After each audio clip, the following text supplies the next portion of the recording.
નમસ્કાર ગુરુ ભક્તો. મારો પહેરવેશ જોઈને જ આપને મારો પરિચય તો મળી ગયો હશે, કેમ? હા, તમે કહેશો કે આ તો સ્વામી વિવેકાનંદ છે. તમારામાંથી કેટલાક એમ પણ કહેશે કે આમણે શિકાગોની વિશ્વ ધર્મ પરિષદમાં પ્રવચન કરેલું. તમારામાંથી કેટલાક મારી ફોટોગ્રાફિક મેમરીની વાત પણ ગણગણાવશે કે આમને તો જ્યાં પણ નજર પડે તે બધું યાદ રહી જતું. તમારામાંથી કેટલાક એમ પણ કહેશે કે આમણે પ્રવચનો કરી વિદેશમાં ભારતીય સંસ્કૃતિનો પ્રચાર પ્રસાર કર્યો છે. પણ શ્રોતાજનો, જ્યારે જ્યારે તમે મારા વિશે આવું વિચારો છો, બોલો છો કે લખો છો, ત્યારે ત્યારે મારું મન ગ્લાનિથી ભરાઈ જાય છે. હું જ્યારે જ્યારે આવું સાંભળું છું ત્યારે ત્યારે મારું મસ્તક શરમથી ઝૂકી જાય છે. કારણ કે આ ઘરેણાં મારા છે જ ક્યાં? મેં તો માત્ર એને પહેર્યા છે એટલું જ. બાકી આ ઘરેણાં મને પહેરાવનાર, એના જે માલિક છે, એમને તો તમે ઓળખો જ ક્યાં છો? હા, હું તો એક યુવાન જેવો જ યુવાન હતો. મારું નામ નરેન્દ્રનાથ દત્ત. મારા જીવનના 18મા વર્ષે સન 1881માં મારું ભાગ્ય અચાનક પલટાઈ ગયું. એ વર્ષે હું જગન માતા કાલીના ઉપાસક એવા એક સંતના યોગમાં આવી ચડ્યો. મને એમનામાં સાચા ત્યાગી પુરુષના દર્શન થયા.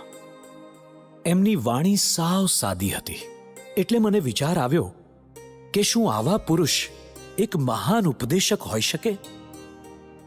એટલે જે પ્રશ્ન મેં ઘણા બધા લોકોને પૂછ્યો હતો, એ જ પ્રશ્ન મેં એમને પૂછી નાખ્યો. મહાશય, શું આપે ઈશ્વરને જોયા છે? હા, જેમ હું તને અહીં જોઉં છું તેમ હું ઈશ્વરને પણ જોઉં છું. બલકે તારા કરતાં પણ વધારે સ્પષ્ટ હું તેને જોઉં છું. જેમ હું તારી સાથે વાત કરું છું તેમ હું ઈશ્વર સાથે પણ વાત કરું છું. શું આપ મને એ સિદ્ધ કરી આપશો? હા, એ સંતના આ વાક્યોએ મારા ઉપર સચોટ અસર કરી. મને જીવનમાં પહેલી વખત એવા પુરુષ મળ્યા કે જે હિંમતપૂર્વક અને વિશ્વાસપૂર્વક એવું કહી શકે કે હા, મેં ઈશ્વરને જોયા છે. ભલે તેઓ સીધા સાદા દેખાતા હતા, પણ એમણે મને બદલી નાખ્યો. મારા સકળ સંદેહ દૂર થયા.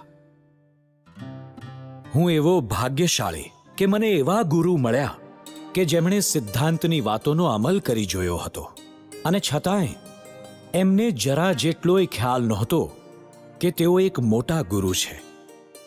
એમને ખ્યાલ જ નહોતો કે પોતાને માન અને પ્રતિષ્ઠા મળવા જોઈએ.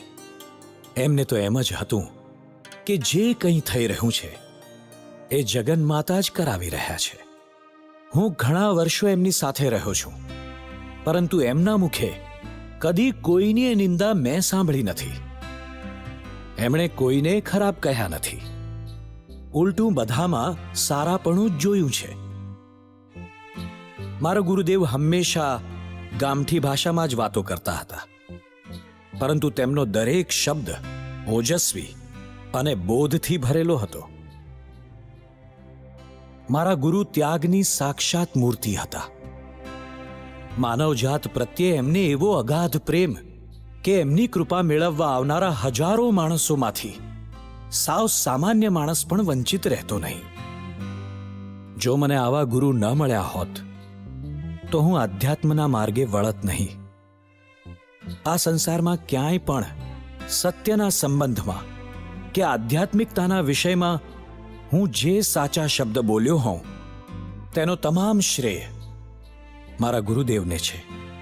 હવે તમે જ કહો, એવું તે મેં શું કર્યું છે કે તમે મારી પ્રશંસા કરો છો? માટે જ્યારે જ્યારે સૌ મને નવાજે છે ત્યારે આ જ વિચાર મને સતત આવે છે કે આ કદરના ખરા અધિકારી તો મારા ગુરુ રામકૃષ્ણ પરમહંસ છે. જો તેઓ ન હોત તો વિવેકાનંદ પણ ન હોત.